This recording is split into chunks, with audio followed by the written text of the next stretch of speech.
चलिए फ्रेंड्स, आज मैं आपके लिए लेके आया हूँ एक ऐसी बुक की स्टोरी एक्सप्लेनिंग जो सिर्फ पैसा कमाने के बारे में नहीं है, बल्कि सक्सेस, सोच और माइंडसेट को बदलने के बारे में है। इस बुक का नाम है थिंक एंड ग्रो रिच और इसके ऑथर हैं नेपोलियन हिल। फ्रेंड्स, ये बुक लगभग 20 साल की रिसर्च के बाद लिखी गई थी।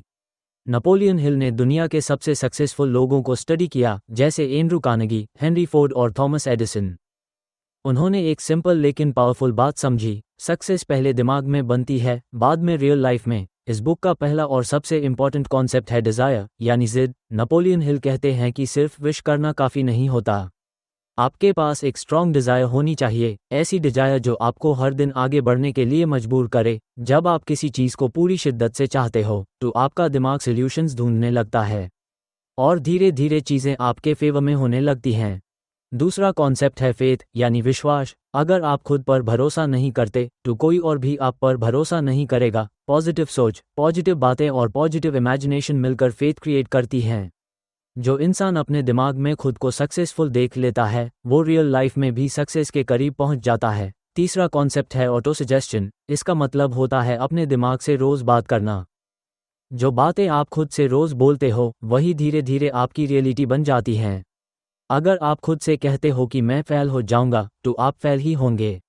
और अगर आप कहते हो कि मैं कर सकता हूं, तो आपका दिमाग रास्ते निकलने लगता है। इसके बाद आता है नॉलेज। नेपोलियन हिल कहते हैं कि सक्सेस का मतलब सब कुछ जानना नहीं होता, बल्कि सही नॉलेज को सही जगह यूज करना होता है। डिग्रीज ज़रूरी हो सकती हैं, लेकिन स्पेशलाइज्ड नॉलेज हाई आपको आगे लेकर जाती है, और इसलिए लर्निंग कभी बैंड नहीं होनी चाहिए। नेक्स्ट कॉन्सेप्ट है इमेजिनेशन। दुनिया की हर बड़ी चीज़ पहले इमेजिनेशन में पैदा हुई थी।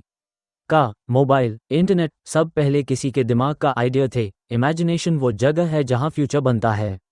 अगर आप कुछ बड़ा अचीव करना चाहते हो तो पहले उस अपने दिमाग में क्लियरली इमेजिन करना होगा। फिर आता है ऑर्गेनाइज्ड प्लानिंग। सिर्फ सपने देखना काफ़ी नहीं होता, उन्हें प्लान में बदलना पड़ता है। अगर एक प्लान फेल हो जाए तो नया प्लान बनाओ, लेकिन अपना गोल कभी मत छोड़ो। सक्सेसफुल लोग प्लान बदलते हैं, गोल नहीं। इसके बाद आता है डिसीजन। सक्सेसफुल लोग डिसीजंस जल्दी लेते हैं और अनपर्टिक के रहते हैं। फेलियर वाले लोग डिसीजन लेने में देर करते हैं और दूसरों की बातों में आकर अपना डिसीजन बार बार बदलते रहते हैं। एक और बहुत इंपॉर्टेंट कॉन्सेप्ट है परसिस्टेंस। नेपोलियन हिल कहते हैं कि सक्सेस और फेलियर के बीच का सबसे बड़ा डिफरेंस परसिस्टेंस का होता है। जो इंसान थक कर रुक जाता है, वो हार जाता है, और जो मुश्किल के बाद भी चलता रहता है, वही सक्सेस अचीव करता है। बुक में नेपोलियन हिल ने डर के बारे में भी बात की है। पॉवर्टी का डर, फेलियर का डर, क्रिटिसिज्म का डर, ये सब डर ही हमें आगे बढ़ने से रोकते हैं। जैसे ही आप अपने डर का सामना करते हो, आपके लिए सक्सेस का रास्ता खुलना शुरू हो जाता है। Friends, think and grow rich हमें एक सिंपल बात सिखाती है, पैसा पहले दिमाग में बनता है, फिर हाथों में आता है। अगर आप अपनी सोच बदल सकते हो तो आप अपनी पूरी जिंदगी बदल सकते हो। तो फ्रेंड्स, अगर आपको थिंक एंड ग्रो रिच की ये स्टोरी एक्सप्लेनिंग पसंद आई हो, और अगर आप ऐसी ही और पावरफुल बुक्स की सिंपल एक्सप्लेनिंग चाहते हो, तो रीडिफाई चैनल को सब्सक्राइब करना बिल्कुल मत भूलना।